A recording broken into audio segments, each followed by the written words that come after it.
remember at 18, I tweeted to Urijah, and like, I don't know, one day I'm going to get out there, you know, broke kid, didn't have no money. How am I getting to California? You know what I mean? I was still an amateur fighter.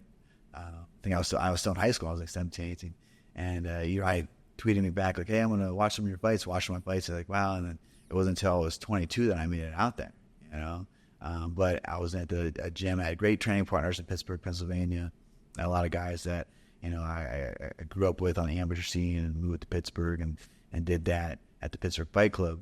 But I was like, you know, let's go see how good I am. You know, my visions are to be the best in the world, not to just to be a guy that fought in the UFC and be happy with that. I want to be a world champion. And, you know, I was able to make it out there with help of Nick and Melissa. They own the Fight Club, so they ended up taking me out there. I worked for them. I was an MMA instructor at their academy.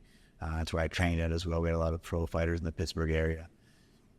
So got to go out there, see the gym, see the guys, mix it up with those. You know, they had the best guys in the world at that time. Urijah, TJ, Joe Benavidez, Chad Mendez, Danny Castillo, Andre Fili, Chris Holdsworth. I mean, the list of, I mean, to where I was like, having guys had part-time jobs training with, you know, like we just come in and spar and sometimes grapple, but like out there they had the structure, just the martial arts lifestyle. I never grew up in a dojo and a martial arts. Boxing's way different than anything. They don't bow to your sensei. You don't, you know, anything like that. You don't have any kind of just going there. It's kind of more hood, you know, more boxing, you know. So going out there, just having that structure, routine every day, Monday through Saturday, there was pro practice, you know, and it was like, oh, well, we're doing this side. You train, you just don't spar and go like, no, there's actually like, you know, I had no idea. Like that's how we did. I would go bounce around from gym to gym, like in Ohio, just you know, sometimes like we would be in a horse barn with a kerosene heater to heat it up, and we'd have to be in layers and layers of wind in the winter. You guys, you know, same area, same coldness, to where like at 8th round you could pull a layer of clothes off. So I went out there and I was like, just opening those doors, man, it was just something about that. Like if you could feel the energy, like, right. I mean, when it hit me, I was like, wow, like it's just people work, just grind and work, and you see, oh man, I never was like starstruck ever, like, you know, but like going out there, I was like seeing Chad and those guys. I'm like, oh, these guys, I'm about to fight with these guys. You know what I mean? Like, I came out like 1-0, like tatted up, no one knew who I was. Like it was nice, kind of under the radar. But then I started going with the guys, and it wasn't until the last day that Urijah came in and he ran the wrestling practice, and you know, that's when I went out. We just kind of talk to Urijah, see if I can get on the team, see, you know, if I, you know, how I could make it out here. And you know, he put me with all these like nicknames he had for the team, like Sean. And I kept wanting to go with this guy from England because he was out there. And they were all on him. He was like this, you know, next big thing. And I was like, oh no, I'd smash this guy. Like everyone was on it because he's from England and joined the team. But Urijah was putting with every other guy, and that not knowing it until like 3rd, 4th round in, I was like, oh, he's testing me with these guys that on his team. And I remember after wrestling practice, you know, Urijah, you know, put me with those guys and kind of was like looking me up and down. You know, he's a clean cut dude, no tattoos, nothing on. He's like, you know, what's up, dude? He's like, did you wrestle? He's like, wrestling looks awesome. I was, oh yeah, I wrestled in Ohio. He's like, oh yeah, Ohio with Palmer. I'm like, yeah, it's, you know, so I'm out here. Palmer told me to come out there. This wasn't even there at the gym, so I was kind of doing my own thing. I was staying like 30 minutes away. I had a rental car.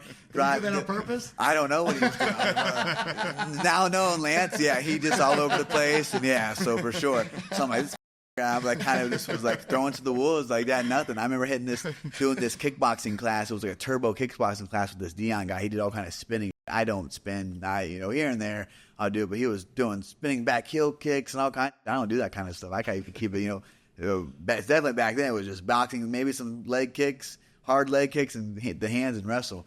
So it was cool. So I was doing that because like the pro practice was in the morning. I didn't know it was at night. I got in. I went right to the gym.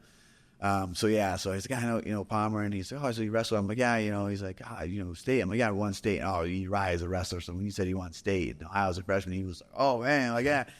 He's like, so what do you want to do? I'm like, oh, I'm 1-0. I said, you know, ask pro record and stuff like that. I'm like, oh, I'm just 1-0. Told him the backstory. I was out for a little bit with some injury, and you know, I didn't want to see how good I am with stacked up with the talent. You guys had the best team. I was here all week. You know, I got to, you know, train with the team, and I just wanted to kind of come meet you and see, like, you know, able to come out and train, like, kind of how that worked, you know. So I was like, yeah. He's like, yeah, dude, definitely. He's like, He said, hey, man, it's like, I'm already the champion. I said, he kind of looked at me. I was like, yeah, I wanted the UFC champion. He asked what I wanted to do in the fight. I said, I want to be UFC champion. I said, I know you probably hear that all the time from people from all over the world, you know, that come in and say they're going to do this. So I'm going to, you know. He's like, kind of looked at me again. He's like, Sky, he goes, hey, man, he's like, you got any manager? I'm like, no, man, my mom manages me. He's like, she reads my contracts over, make sure it's good. Like, you know, like that. He's like, he's like, get the 5-0, man. He's like, we'll get you in the UFC. So right there, got to work. 5-0 is the number that I needed to get to. And getting the UFC. Started getting my, you know, he said, when can you come back out? I was like, let me go home and tie up some loose strings. I'll be back in a week. I got to be back in a week. I told him that, you know what I mean? I just like, I didn't want to be, like, I knew I needed to be there. Went home, tied some things up, was back in a week. He's like, all right, man, he came back. I'm like, yeah, I'm here. You know, I figured I stayed in this one bedroom studio. You know, we had all like the international, you know, people from Japan, China, Australia, Canada, all roomed together, one bathroom. Oh man, it was just like back to him. Like, hey, this is what I need to do to get out to living out of the suitcase, you know. So